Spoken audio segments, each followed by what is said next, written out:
সাবেক প্রধানমন্ত্রী শেখ হাসিনা এবং তার পরিবারের সদস্যদের বিরুদ্ধে ক্ষমতার অপব্যবহার ও দুর্নীতির অভিযোগে দুর্নীতি দমন কমিশন মামলা দায়ের করেছে।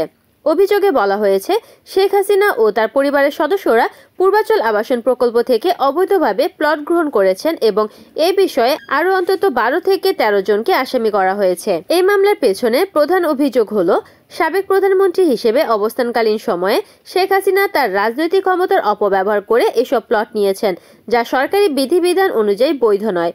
এর আগে শেখ হাসিনা ও তার পরিবারের সদস্যদের বিরুদ্ধে বিদেশে অর্থ পাচার এবং দেশের বিভিন্ন প্রকল্পে দুর্নীতির অভিযোগের তদন্তেও নির্দেশ দেওয়া হয়েছিল। শেখ হাসিনার ছেলে সজীব ওয়াজেদ জয় দাবি করেছেন যে তার পরিবারের বিরুদ্ধে ওঠা অভিযোগগুলো ভিত্তিহীন এবং তারা দুদকের কাছে প্রমাণ দেখানোর চ্যালেঞ্জ করেছেন। এছাড়াও অভিযোগ করা হয়েছে যে জুলাই-আগস্টের গণহত্যার অভিযোগে শেখ হাসিনার বিরুদ্ধে আন্তর্জাতিক অপরাধ ট্রাইব্যুনাল গ্রেপ্তারি পরোয়ানা জারি করেছে। এই পরিস্থিতি দেশের রাজনৈতিক অবস্থার উপর উল্লেখযোগ্য প্রভাব ফেলতে পারে এবং সংশ্লিষ্ট সকল পক্ষের মধ্যে এটি একটি জটিল পরিস্থিতি সৃষ্টি করতে পারে।